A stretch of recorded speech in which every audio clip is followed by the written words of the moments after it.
Ngayon naman guys, ay magtatanim tayo ng kalamansi. So, yan yung binigay sa akin na kalamansi.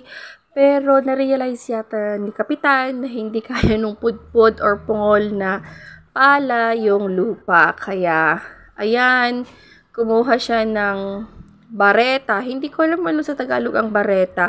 And nakikita nyo guys yung mangga. Ayan, di ba umulan ng isang araw, nagkahulog-hulog na yung ibang mga bulaklak. Ito na lang ang natira. Sayang naman, ang mahal-mahal pa man din ng mangga ngayon. At ngayong taon lang nagkabunga itong mangga na ito sa tagal ng panahon na ngayon lang. Namumunga naman siya guys, pero isa, dalawa, tatlo. Never pa naka K-12.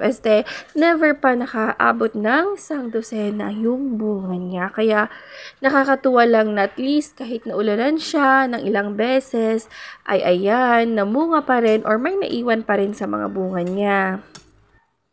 At kahit walang ulan minsan, yung papaya natin still surviving.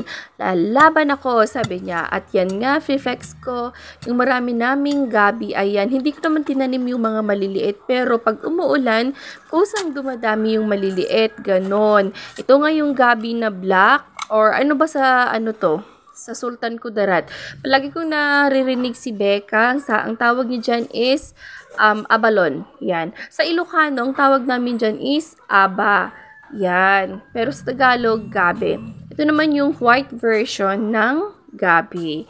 So, yan. Sumasayaw-sayaw pa sila. At yan na nga, nakabungkal na si Kapitan ng pagtatamnan niya ng kalamansi dahil gumamit na siya ng bareta. Ayun, yung bareta mas mabigat kasi yung lupa dito medyo matigas na. Kaya ayan, hala sige, bira. Pok, hala sige. O, bilisan mo Kapitan nang makapagtanim ka na. At ito naman si Harwa. Hala sige, Harwa. O, sige. O, natanggal yung tsinelas ni Harwa. Alam niyo ba kung bakit siya umalis? At pinulot yung tsinelas niya dahil nakaapak siya ng ano? Ewan. Basta ganun na yon. O, ayan na, nakabungkal na si Kapitan. Pwede mo nang itanim yan, Kapitan. Medyo bilis-bilisan mo at nang maunat-unat naman yung tiyan mo. Ewan ko ba, nung napalit-palitan na yung mga chip PNP, bumabalik yung mga tiyan ng ano. Or ito lang siguro, si Kapitan ko ang bumabalik ang tiyan. At yan na nga, nilulusan ni Kapitan yung pinakababa ng kalamansi kapag ita-transplant na para naman medyo makahinga-hinga yung tanim natin. Ayan, kasi nga dense na sa baba, as in na very na siya, nabibigatan na siya, kaya parang dense na kaya ilulusan natin para pag tiniligan, makaka-push through yung tubig.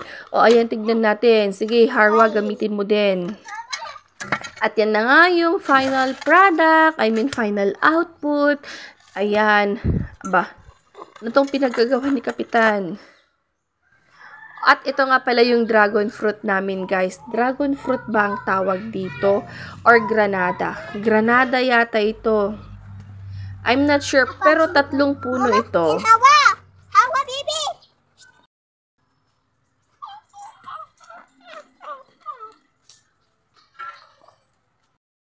Siyempre, hindi mawawala yung sili, kaya pinapakita ko pa rin sa inyo yung sili namin. Ayan, marami kaming mga granada dito sa likuran ng bahay namin.